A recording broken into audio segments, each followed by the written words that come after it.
Je voudrais commencer ce message en faisant une confession personnelle.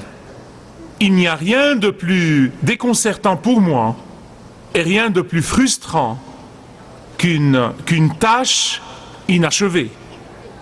En fait, je ne peux pas supporter quelque chose d'inachevé. Je resterai jusqu'à tard dans la nuit et je me lèverai tôt le matin. Je fais tout ce qu'il faut pour terminer ce que j'ai commencé. Et pour moi, il n'y a rien de plus tragique qu'une peinture inachevée ou une symphonie inachevée ou une demi-maison ou un manuscrit incomplet. Mais je sais aussi au plus profond de mon cœur, je sais que toutes ces choses me rappellent à moi que nous avons tous une inclinaison, chacun de nous. Nous avons la tendance à cesser de travailler sur une tâche ou un projet ou un ministère ou un service avant que nous l'ayons terminé. C'est pourquoi l'une de mes priorités dans la vie est de bien finir, de bien finir. Il s'agit d'un désir profond de mon cœur, c'est une prière de mon âme. Et si vous priez pour moi, voici comment vous pouvez prier pour moi, que je finisse bien. J'ai vu des gens dans le ministère qui ont commencé bien, qui ont commencé fort, qui ont commencé avec puissance et mal terminé. J'ai vu beaucoup de gens faire toutes sortes de promesses, mais ne jamais les tenir.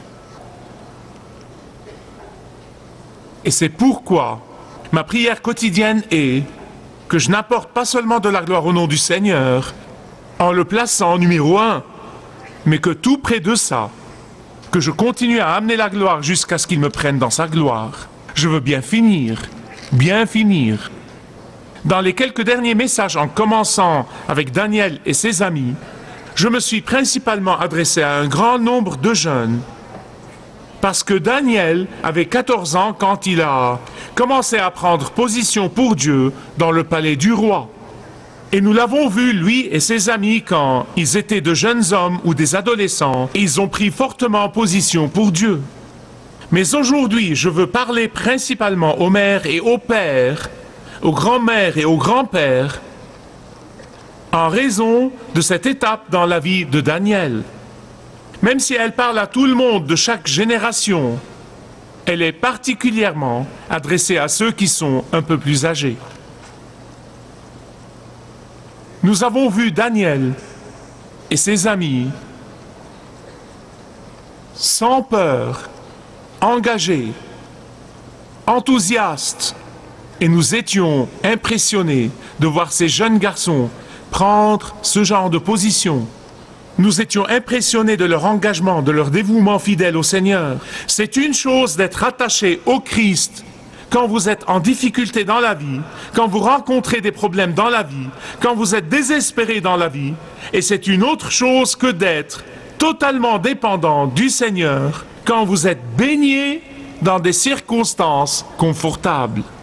C'est une chose de pouvoir demander à Dieu d'être votre raison d'être lorsque vous êtes pauvre et que vous êtes impuissant et dans le besoin. Et c'est tout à fait autre chose, oui, autre chose, que Jésus soit votre raison d'être. Lorsque vous n'avez pas besoin de quoi que ce soit, quand vous avez tout, quand vous avez le pouvoir et la richesse et la prospérité. Et c'est pourquoi le chapitre 6 de Daniel est d'une importance vitale pour chacun de nous. Daniel chapitre 6 est sans doute probablement le chapitre le plus connu dans l'ensemble de la Bible. Mais ce que la plupart des gens ratent, ce qu'ils ratent dans ce chapitre, y compris les commentaires bibliques et les commentateurs et les prédicateurs, ils ratent quelque chose qui est d'extrême importance, d'une incroyable valeur dans ce chapitre. Et c'est comment Daniel a bien fini. C'est probablement la partie la plus importante de ce chapitre pour moi. Vous dites, le miracle n'est pas la chose la plus importante? Non, parce que je crois au Dieu qui fait continuellement des miracles. Les miracles ne sont pas des choses nouvelles pour mon Dieu. Il fait toujours des miracles. Il est le Dieu des miracles. Il est le Dieu du surnaturel. Et c'est pourquoi je veux que vous mettiez l'accent sur l'importance de bien finir. Vous voyez, à l'âge de 14 ans, Daniel a dit au roi de Babylone, l'homme le plus puissant sur la face de la terre à ce moment-là, qu'il ne mangerait pas la nourriture qui est offerte aux idoles. Et 65 ans plus tard, Daniel dit au roi de Perse qu'il ne rendra pas de culte à n'importe quel Dieu, mais au vrai Dieu. À l'âge de 14 ans, il a pris fermement position pour son Dieu. Et ici, à l'âge de 81 ans, il prend fermement position pour Dieu. Quelle vie, quel héritage, quel incroyable modèle pour nous tous, que vous ayez 8 ans ou 80 ans. Il y a 3 choses ici que nous allons trouver être nécessaires pour bien finir. 3 choses sont nécessaires pour bien finir. Tout d'abord, dans les versets de 1 à 9, il faut être constamment attentif à la tentation du diable. Deuxièmement, les versets de 10 à 17, il faut être ancré dans les témoignages du passé. Et troisièmement, la troisième chose qui est nécessaire pour bien finir, c'est d'être assuré de la victoire promise, versets 18 à 28. Pour bien finir, il faut toujours être alerte, toujours être conscient du fait que les tentations nous entourent, qu'elles sont partout autour de nous. La tentation peut varier d'un âge à l'autre, mais tout le monde, du plus jeune au plus âgé, ne cessera jamais de faire face à la tentation. Dans le cas de Daniel, il aurait pu se dire en lui-même qu'il était désormais si puissant, qu'il est au maximum de la gloire. Même le roi pense faire de lui un vice-roi, c'est la plus haute position à laquelle on peut accéder. Vice-roi sur tous les autres districts.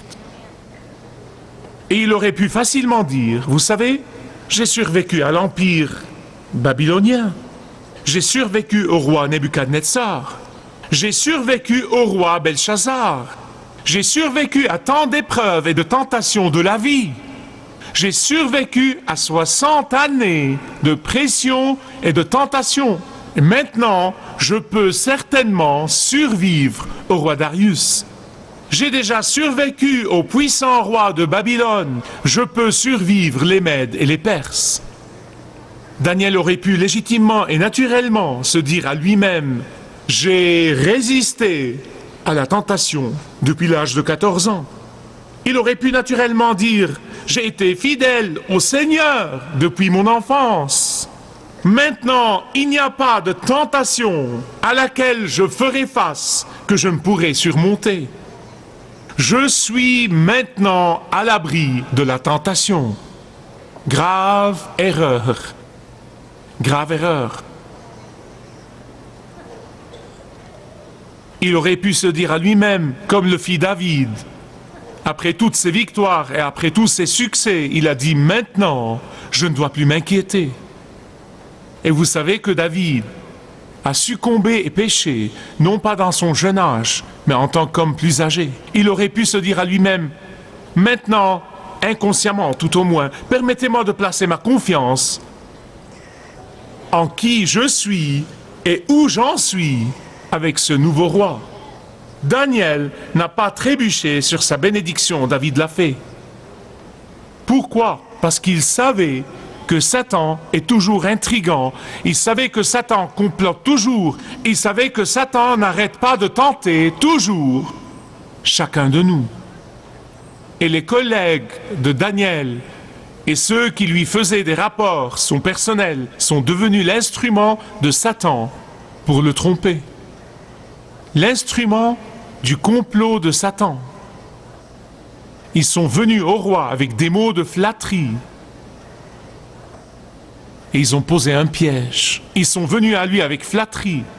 Bien-aimés, je tiens à vous dire, la flatterie est dangereuse. C'est pourquoi la Bible l'appelle un péché. Parce que vous savez ce que la flatterie fait? La flatterie a un merveilleux effet sur les gens. La flatterie en réalité, fait sortir l'orgueil de la personne. La flatterie nous aveugle souvent sur les faits. Et ainsi, ces politiciens qui complotaient sont venus au roi avec des mots de flatterie et lui ont demandé de faire un décret, de passer une loi qui ne doit jamais être enfreinte. Cela signifiait que le roi ne changerait jamais sa parole. Quelle était cette loi que le roi a adoptée? Elle devrait durer pendant 30 jours. Et je tiens à ce que vous souligniez 30 jours dans votre Bible. Personne ne pouvait adorer d'autre Dieu que le roi. Et une fois que la loi serait signée par le roi, elle ne pourrait être changée. Ceci a bien sûr placé Daniel dans une situation terrible, un terrible dilemme. Faut-il rater l'Église? C'est seulement pour 30 jours. Faut-il laisser tomber l'intimité avec Dieu? C'est seulement pour 30 jours. Faut-il arrêter d'adorer chaque jour son Dieu? C'est seulement pour 30 jours. Faut-il laisser tomber la relation avec Dieu? Mais c'est seulement pour 30 jours. Ce n'est pas pour toujours. C'est diabolique. C'est une incroyable tentation, car 30 jours, ce n'est pas un long moment. C'est rare que le diable vienne vers vous et dise « Abandonne ta foi ». Personnellement, j'en doute. Personnellement, je doute que le diable vienne à n'importe quel croyant, à n'importe quel homme ou femme de Dieu fidèle et dise « Laisse tomber ta foi ». J'en doute vraiment beaucoup. Mais vous savez ce qu'il va faire? Il viendra à vous et vous dira « Eh bien, il ne s'agit que de 30 minutes, 30 jours, 30 semaines. C'est seulement pour une courte période de temps. Pourquoi? Parce que le diable sait très bien que le premier pas vers l'infidélité est le plus difficile pour lui et le plus facile pour nous. Il le sait. C'est pourquoi c'était durant 30 jours. Ce n'était pas pour toujours, ce n'était pas pour une année, c'était seulement pour une courte période de temps. Et donc finir bien exige d'être constamment attentif à la tentation du diable. Deuxièmement, bien finir demande que vous soyez ancré dans les témoignages du passé. Regardez le verset 10 jusqu'au verset 17. Qu'est-ce que je veux dire par être ancré dans les témoignages du passé? Qu'est-ce que j'aurais fait si j'étais Daniel? Et ce sont les paroles du roi, je vais être jeté dans la fosse aux lions. J'aurais sans doute pris panique, numéro 1. J'aurais pris panique, et puis je serais allé vers le roi. J'aurais frappé à sa porte. Écoutez, mon roi, vous savez, ces gars vous ont trompé pour m'avoir. Je suis la cible, c'est à moi qu'ils en veulent. Mais mon roi, vous savez que je suis fidèle et que j'ai été fidèle à vous et à vos prédécesseurs. Vous connaissez ma réputation et puis j'aurais fait la liste de mes qualifications devant le roi. Mais pas Daniel. C'est pourquoi il est un défi pour moi. Il se doit d'être un défi pour vous. Il ne l'a pas fait. Il n'a pas trébuché sur sa bénédiction. Regardons le verset 10. Et le verset 10 dit qu'il a continué à suivre son programme habituel, tout comme il le faisait chaque jour. Il a été inébranlable, il a été inflexible, il n'a pas changé et il n'a pas été affecté. Mais savez-vous pourquoi? Savez-vous pourquoi? Parce que il était ancré dans les témoignages du passé. Il était affirmé dans les interventions de Dieu dans sa vie par le passé et dans sa force. Il était confiant dans son expérience passée avec Dieu. Quel est le problème avec la plupart des chrétiens aujourd'hui? Chaque fois que nous faisons face à une crise et que nous sommes confrontés à un problème, chaque fois que nous faisons face à un défi, la plupart d'entre nous paniquons au lieu de prendre la position que Daniel avait prise autrefois. Je me suis levé pour Dieu. J'ai basé ma décision sur la puissance de Dieu. Et Dieu m'a délivré et il le fera de nouveau. Il le fera à nouveau. Et nous, on dit oui, oui, oui, eh bien, Dieu a fait quelque chose de bien dans ma vie dans le passé. Il m'a sauvé. Oui, il est intervenu dans ma vie. Oui, je me souviens de cet incident quand Dieu s'est vraiment manifesté surnaturellement dans ma vie. Oui, oui, oui, mais le fera-t-il de nouveau? Non pas qu'il le fera de nouveau, mais est-ce qu'il le fera de nouveau? La force de Daniel, écoutez-moi bien aimé, la force de Daniel a été qu'il a appris à avoir confiance en les interventions de Dieu dans le passé, ce qui était la preuve que Dieu interviendra dans l'avenir et dans le présent. La force de Daniel était que pendant 65 ans, il a réussi à dire non au péché. Écoutez-moi attentivement s'il vous plaît. Plus vous dites non au péché, plus la puissance de Dieu travaille en vous. Et plus vous dites non au péché, plus Dieu vous donnera de puissance. Plus vous dites non à la désobéissance et au péché, plus vous recevrez de pouvoir de la part de Dieu. Et l'inverse est vrai.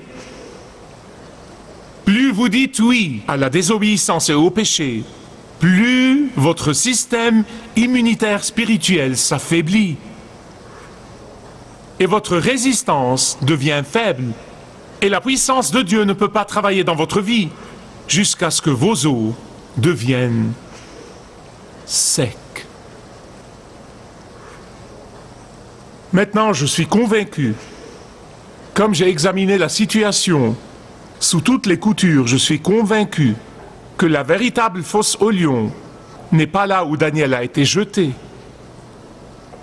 Certains d'entre vous disent « Michael, tu changes la Bible ». Non, non, non, je vais vous expliquer. La véritable fosse au lion n'est pas là où Daniel a été jeté. La véritable fosse au lion était la chambre de prière de Daniel. C'est la véritable fosse au lion. Parce que c'est dans sa chambre de prière que Daniel a appris qu'il préférerait plutôt perdre sa vie que perdre son témoignage. Et si vous aviez dit à Daniel, « Mon petit Daniel, c'est seulement pour 30 jours », il vous aurait dit, « Même pas pour 30 secondes ». Je suis convaincu que la chambre de prière de Daniel était une salle de guerre. Une salle de guerre. Et tous les fidèles croyants comprennent le fait que vous gagnez ou perdez le combat spirituel dans la chambre de prière avant que vous n'entriez dans le champ de bataille. C'est comme l'homme qui a commencé à prier et il a dit « Seigneur, je te remercie parce que je n'ai pas péché du tout aujourd'hui. Seigneur, je te remercie parce que je n'ai pas menti ou triché aujourd'hui. Merci Seigneur. Je n'ai rien fait de mal, rien fait qui t'offense Seigneur. Je n'ai brisé aucune de tes lois aujourd'hui. Ah mais Seigneur, je suis sur le point de sortir du lit à l'instant. »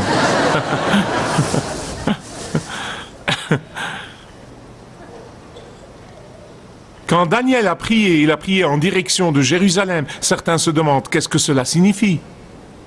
Vous voyez, Jérusalem était la ville des promesses. C'était la ville des promesses. Et ceux en exil priaient en direction de Jérusalem. Vous voyez, Daniel croyait en la parole de Dieu qui est venue au peuple de Dieu par le prophète Jérémie. Quand il était jeune, il avait entendu parler du prophète Jérémie. Et le prophète Jérémie avait prophétisé et dit au peuple de Dieu, en raison de votre idolâtrie, à cause de votre désobéissance, à cause de votre cou raide, et parce que vous êtes en train de courir toujours après d'autres dieux, Dieu est en colère, et il va envoyer les Babyloniens contre vous, et ils vont vous emmener en terre d'exil, et ils vont vous emmener pour 70 ans, 7-0.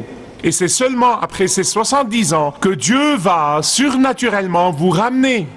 Et Daniel prie en direction de Jérusalem parce que c'est la ville des promesses. Et littéralement, ce qu'il faisait, c'est qu'il se mettait à genoux sur les promesses de Dieu. La plupart des chrétiens prient à toute vitesse. Ils ne s'attachent pas assez à Dieu au point de ne pas lâcher. C'est ce que Daniel faisait. Bien finir signifie être alerte à la tentation, à la constante tentation. Deuxièmement, être ancré dans le témoignage du passé et troisièmement, être assuré du triomphe de la promesse. Regardez les versets 18 à 28. En fait, je ne veux pas que vous manquiez le verset 18. Il est absolument hilarant. Ceux qui ont un sens de l'humour riront quand ils liront le verset. J'ai ri à plusieurs reprises. Chaque fois que je l'ai lu, j'ai ri. Qui n'a pas le sommeil la nuit ici? Qui n'a pas le sommeil la nuit? Vous avez compris? Dites Amen. Je suis heureux que vous l'ayez fait. Pas Daniel. C'est le roi qui n'arrivait pas à trouver le sommeil. Pauvre gars.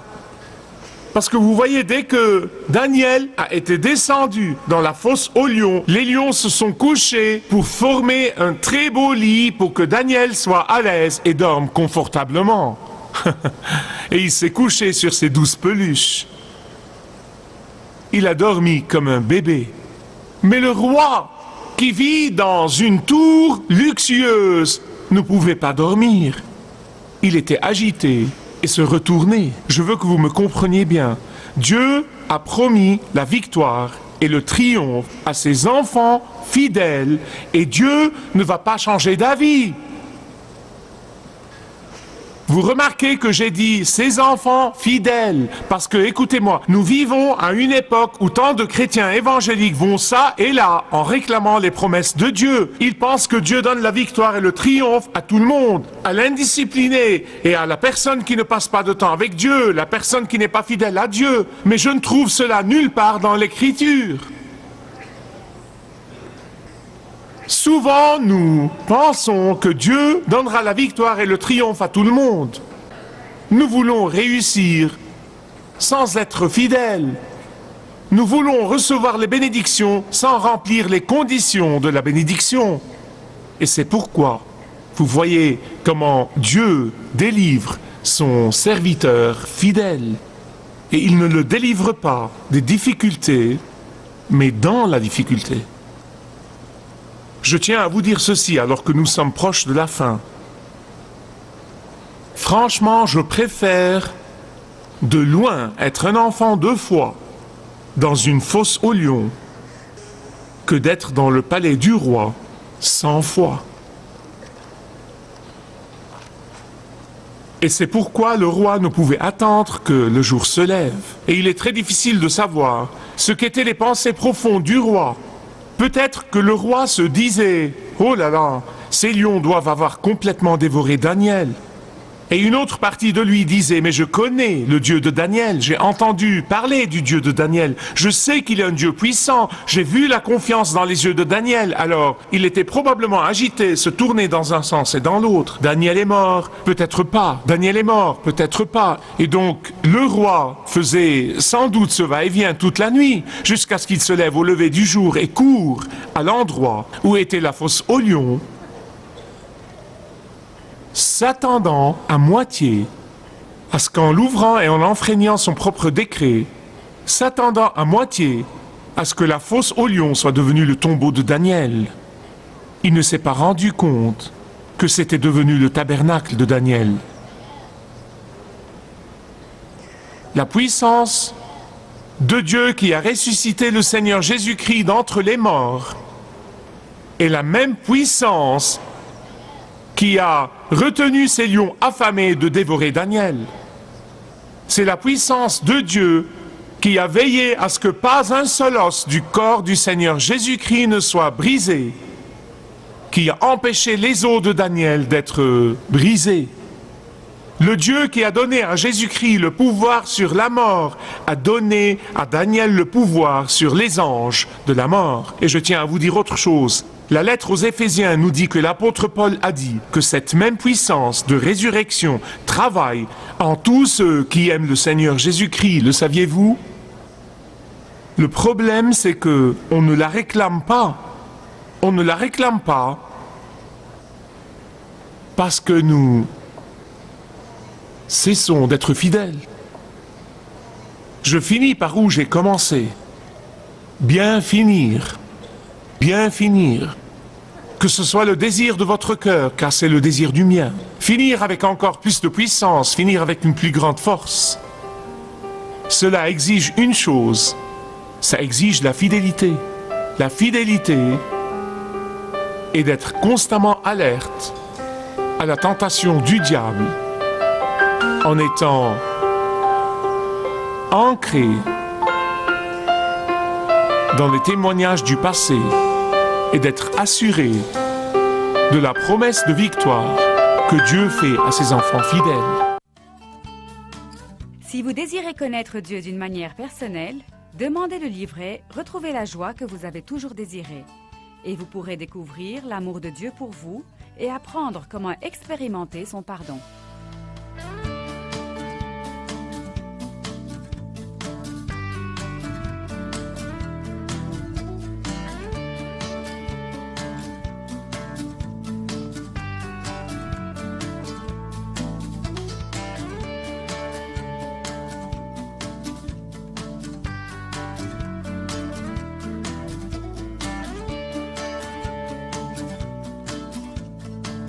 Si vous avez une relation personnelle avec Dieu et vous êtes intéressé à marcher plus intimement avec lui, demandez le livret « 7 pas sur le chemin de la foi » qui vous guidera dans une relation plus profonde avec votre Père Céleste. Demandez votre livret gratuit.